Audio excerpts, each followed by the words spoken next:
আজকে মুখোমুখি বসে আছি আমাদের বিদ্যালয়ের প্রাক্তন ছাত্রী আজমিরা বানুর সঙ্গে, এবং আমাদের সঙ্গে আছেন প্রমোদ স্যার, আমাদের ইতিহাস বিভাগের শিক্ষক।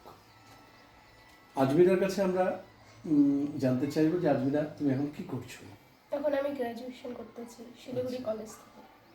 আমি আজমিরার সম্পর্কে এটুকুই বলে দেবো যে আজমিরা আমাদের 2022 সালে সর্বোচ্চ নম্বর পেয়ে আমাদের স্কুল থেকে হায়ার সেকেন্ডারি উত্তীর্ণ হয় এবং 84%। এবং এই যে সেরা নম্বর পেয়ে আজমিরা আমাদের মতো একটা প্রত্যন্ত এলাকার স্কুল থেকে পাশ করে আজকে অনার্স পড়ছে। কোন কলেজে পড়ছো? শিলিগুড়ি কলেজ। শিলিগুড়ি। ইংরেজিতে অনার্স নিয়ে শিলিগুড়ি কলেজে আজমিরা পড়াশোনা করছে। এটা খুবই ইন্সপায়ারিং। তা প্রমোদ স্যারকে আমি বলবো এটুকুই যে আমরা যদি চেষ্টা করি বা আমাদের যদি লক্ষ্য ঠিক থাকে, আমরা কিন্তু এই গ্রামাঞ্চল থেকে অনেক মেধা আমরা এইভাবে খুঁজে পেতে পারি। এবং আজমিরা কিন্তু আজকে আমাদের কাছে একটা দৃষ্টান্ত। আজমিরা সেটা দেখিয়ে দিল যে এই এলাকার ছাত্রছাত্রীরাও যে শিলিগুড়ি কলেজে বিশেষ করে ইংরেজি মতো একটা সাবজেক্ট নিয়ে লেখাপড়া করাটা খুবই একেবারে অসামান্য বিষয় নয়। এখান থেকেও কিন্তু যেতে পারে। শুধু আমাদের প্রচেষ্টা এবং ওদের উৎসাহ এই দুটো মিলে যদি ঠিক হয়, তাহলে আগামীতে এই আজমিরাকে দেখে যাতে এখানকার পিছিয়ে পড়া এই প্রান্তিক এলাকার ছাত্রছাত্রীরা এর পদ অনুসরণ করে তারাও যেতে পারে, এই আমরা কামনা করি। তা তুমি কোন সেমিস্টার এবারে তোমার? আমার 6th সেমিস্টার। 6th semester. তা 5th সেমিস্টার তোমার কমপ্লিট হয়ে গেছে। তো তোমার কি মনে হলো, কেমন লাগলো ইংরেজি অনার্স করতে?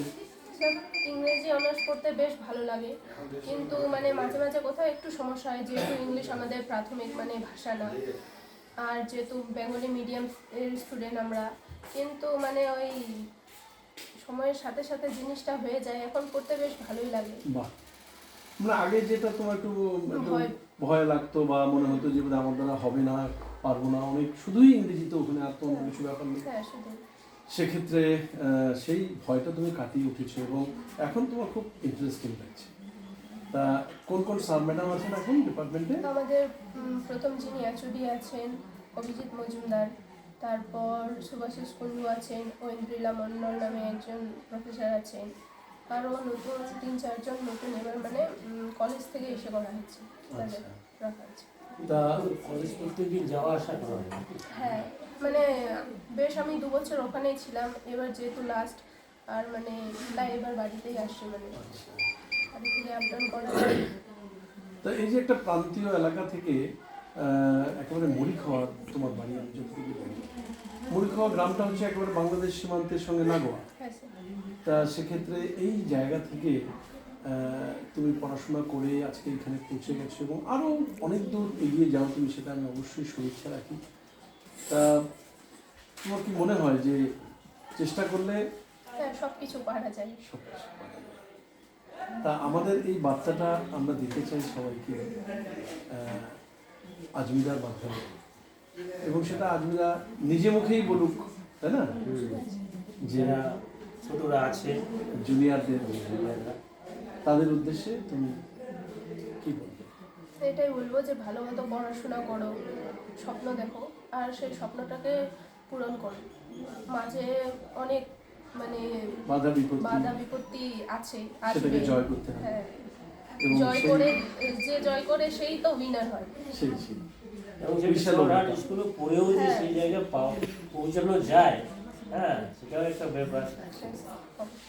যাই হোক, আমাদের জাতীয় শিক্ষক সর্বপল্লী রাধাকৃষ্ণন একটা কথা বলে গেছেন যে গোলাপ যেখানেই ফুটুক সে সুন্দর।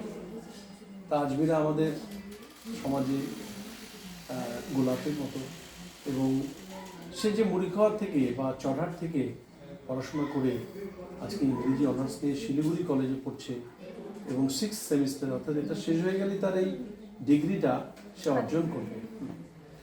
তা এই যে সাফল্য তার জীবনের, এই সাফল্যটা আমাদের এটুকুই বার্তা দেয় যে পড়াশোনা করলে, অধ্যাবসায় থাকলে, নিষ্ঠা থাকলে, আন্তরিকতা থাকলে যে কোনো প্রান্ত থেকেই উঠে আসা যায়।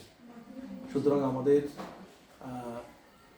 এই প্রত্যন্ত এলাকার ছাত্রছাত্রীরা আজমিরাকে অনুসরণ করে এভাবেই এগিয়ে যাক, এটাই আমরা চাইব। এবং আমি প্রমোদ স্যার আমরা ভবিষ্যৎ জীবন উজ্জ্বল ভবিষ্যৎ কামনা করছি। আপনাদের আশীর্বাদে আমার অনেক কাজে ভালো থাকবেন। Thank you.